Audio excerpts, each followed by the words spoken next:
नमस्कार दोस्तों। फेसबुक तो सभी चलाते हैं, मैं भी चलाता हूँ फेसबुक। फेसबुक पे किसी ने पोस्ट करा होगा, उसमें आचार्य रजनीश की फ़ोटो थी, प्रेमानंद महाराज जी की फ़ोटो थी। उस पे लिखा था कौन बेहतर है, मतलब इसी तरीके से थी कि किसको पसंद करते हो। मैंने उसको देखा, मैंने आगे बढ़ा दिया, मैंने कुछ नहीं करा उसमें, मुझे कुछ करने जैसा लगा भी नहीं उसमें। बस मैंने कहा इस पे कुछ बोलूँगा अपने चैनल पर। इस पे बस यही बोलना चाहता हूँ, एक ज़मीन है, ज़मीन ज़मीन पृथ्वी, हमने वो ज़मीन है। अब आजकल टेक्नोलॉजी, वैज्ञानिक और धन माया, इस तरीके से बोलना चाह रहा हूँ। एक हमने ज़मीन खरीदी, मान लो 20 लाख रुपए की, 20 लाख रुपए की ज़मीन खरीदी और उस पर मकान बना दिया। मकान में भी पैसा लगता है, मकान बना दिया हमने, उसमें लगा दिया हमने 20 लाख रुपए, या उससे प्लस ज़्यादा लगा दिए या कम लगा दिए, मतलब मकान बना दिया। और कोई पूछे, कोई भी देखेगा यूँ कहेगा यार मकान बहुत बढ़िया, ज़मीन भूल जाएगा कि ज़मीन है नहीं है, किस पे खड़ा है, वो भूल जाएगा। वह मकान की कहेगा मकान बहुत बढ़िया।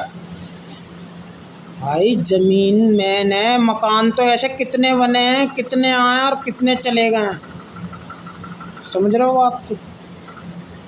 कितनी बार ये पृथ्वी तबाह हो गई है, शमशान बन गई है। वैज्ञानिक बताते हैं कि जहाँ मकान है तुम्हारा वहाँ खोदो, 10-10 लाशें गड़ी होंगी, प्लस ज़्यादा हो सकती हैं, वो तो बात है, पर कम से कम 10-10 लाख से गड़ी होंगी। हर जगह शमशान ही है, फिर भी इंसान कहता है कि शमशान में मत जाना, और यहाँ अपना मकान है उसको नहीं कहता है, पर हर जगह वो ही है।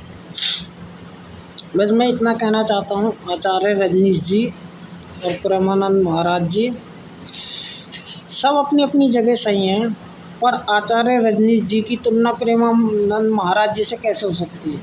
भाई वो ज़मीन है, ज़मीन। प्रेमानंद महाराज जी मेरी नज़र से, मैंने तो उनको भी देखा है, उनको भी सुना है, आचार्य रजनीश को भी सुना है। मुझे जो अच्छा लगता है उसको सुन लेता हूँ मैं, सुनना भी चाहिए। नेट है, गूगल है, इंटरनेट है, किस लिए है?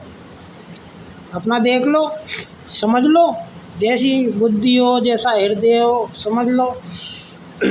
पर मैं तो बस इतना ही कहता हूँ, ज़मीन ज़मीन है, मकान मकान है। और आचार्य रजनीश जो है ना, वो ज़मीन है, ज़मीन।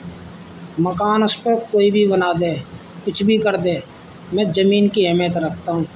आचार्य रजनीश वो हैं ऑलराउंडर, जिसको कहते हैं खिलाड़ी होता है ना, ऑलराउंडर। वो वैज्ञानिक में उनसे बात कर लो, वो उसका तर्क दे देंगे। अध्यात्म से उनसे बात कर लो, उसका तर्क दे देंगे। उपनिषद उठा लो, महावीर उठा लो, बुद्ध उठा लो, नानक उठा लो, कबीर उठा लो, जिसको भी उठा लो, सेम बिल्कुल वो ही। उन्हें कभी सुन के देखना आचार्य रजनीश जी को, तो फिर ये प्रेमानंद से कॉम्प्रोमाइज़ करना ही भूल जाओगे। प्रेमानंद महाराज प्रेमानंद है, उनका अपना जीवन है, अपना अनुभव है। आचार्य रजनीश जी अपना जीवन है, अपना अनुभव है। जब तुम अगर जो कॉम्प्रोमाइज़ कर रहे हो तो आज के युग में कर रहे, जैसे मकान है। अरे आचार्य रजनीश जी तो 90 से पहले विदा हो गए, पर आज भी उनकी पोस्ट जल जाए ना, आज भी विदा हो चुके हैं। सम्मोहन समझ लो, सम्मोहन हो जाएगा बंदा। उनको कभी सुन के देखना तो ये पोस्ट करनी बंद कर दोगे। बाकी हर किसी स्वतंत्र इंसान जो जिसी को भी आराध्य मानता है, इष्ट मानता है, गुरु मानता है, मानो, क्या दिक्कत है? पर तुलना किसी की मत करो किसी से भी। हैं दोनों इस देश की अद्वितीय मतलब कि एक अनोखे उपहार, और दोनों क्या, मैं तो कह रहा हूँ लाखों दिए हैं इस देश ने और देते रहेंगे। चुनते रहो, पर ज़मीन को मत भूलना, ज़मीन को। ज़मीन ज़मीन है, मकान तो बनते रहेंगे, ढह जाएंगे। ज़मीन ज़मीन, जैसे मैंने उपनिषद का नाम दिया है, उपनिषद पढ़ लो, उससे भी वो भी ज़मीन ही है। अष्टावक्र गीता पढ़ लो, वो भी ज़मीन है। पर अष्टावक्र गीता पे कृष्णमूर्ति ने बोला है, तो अष्टावक्र थोड़े ना भूले जाएंगे कि अष्टावक्र को भूल गए हम। कृष्णमूर्ति ने उस पर बोला है, अनुभव करा है, वो हो गए। वो आज के हैं कृष्णमूर्ति, कब के हैं? कबीर, कबीर ने बोला है।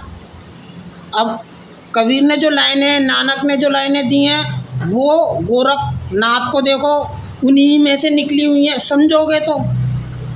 भाई मैं तो इतना ही कहना चाहता हूँ, सब आज़ाद है, सब मानो, पर ऐसी पोस्ट क्या बेवकूफ़ी करनी। तुम्हें प्रेमानंद जी महाराज के विचार आचार अच्छे लगते हैं तो उनकी जय जयकार करो, उनकी पूजा करो, सब करो। किसी को आचार्य रजनीश जी अच्छे लगते हैं तो वो उनकी करेंगे, पर ये कॉम्प्रोमाइज़ क्या करना।